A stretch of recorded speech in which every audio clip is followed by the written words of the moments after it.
Salam damai sejahtera, kasih karunia Tuhan Yesus Kristus menyertai Bapak Ibu Saudara-saudara. Bersyukur kita boleh kembali berjumpa dalam renungan harian di hari Jumat tanggal 29 Agustus 2025. Mari kita berdoa. Dalam kemurahan-Mu kami bersyukur kami boleh menikmati hari ini. Kami bersyukur kami masih diberikan ruang ini untuk bersama-sama sejenak membaca dan merenungkan firman-Mu. Tuntun kami ya Roh Kudus untuk memahami dengan benar, dan firman-Mu akan menjadi suluh bagi langkah kami. Ampuni dosa kami, dalam nama Tuhan Yesus kami berdoa. Amin. Kitab 1 Petrus pasal 3 ayat 8 sampai ayat 12.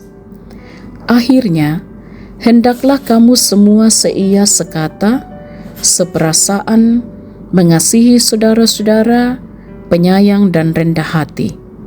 Dan janganlah membalas kejahatan dengan kejahatan, atau caci maki dengan caci maki, tetapi sebaliknya, hendaklah kamu memberkati, karena untuk itulah kamu dipanggil, yaitu untuk memperoleh berkat.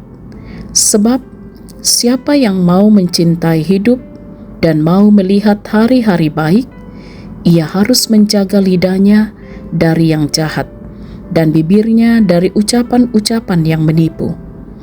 Ia harus menjauhi yang jahat dan melakukan yang baik. Ia harus mencari perdamaian dan berusaha mendapatkannya. Sebab mata Tuhan tertuju kepada orang-orang benar dan telinganya kepada permohonan mereka. Tetapi wajah Tuhan menentang orang-orang yang berbuat jahat. Amin.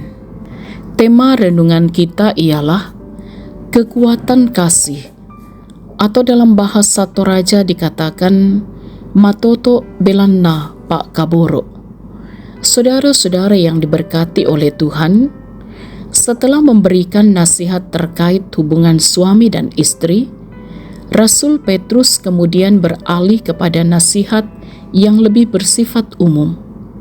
Nampaknya orang-orang percaya yang menjadi tujuan surat ini berada dalam situasi yang kurang baik akibat tekanan-tekanan di sekitar mereka.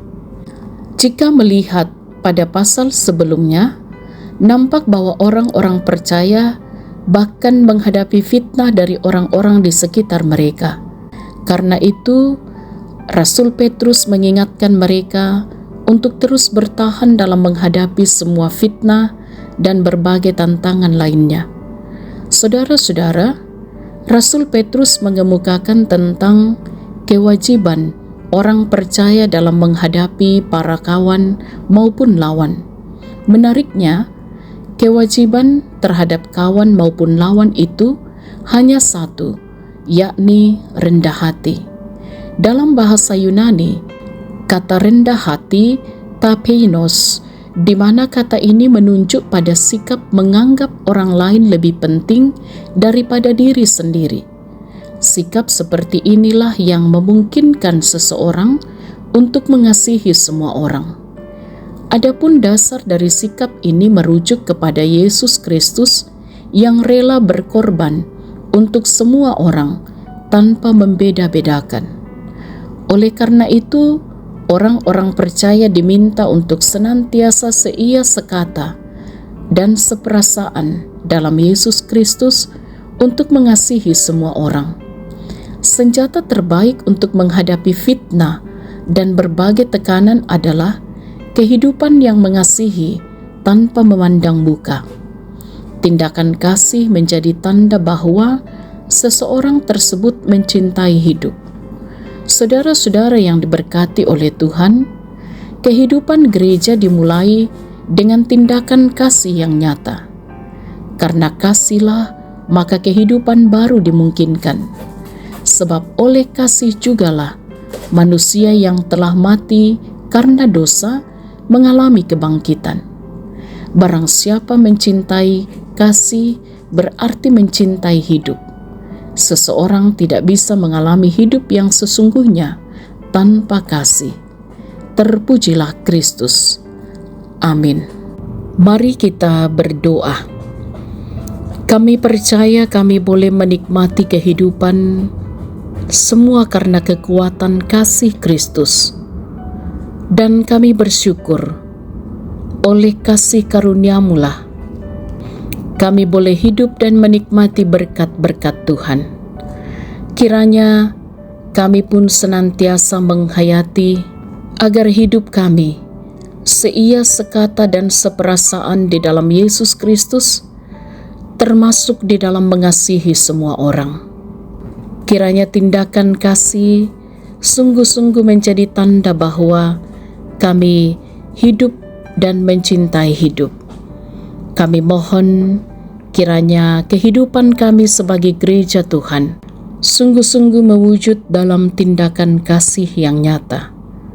Kami mohon juga Engkaulah yang menjadi sumber kehidupan dan berkat itu akan menopang kami menjalani kehidupan di sepanjang hidup karunia Tuhan.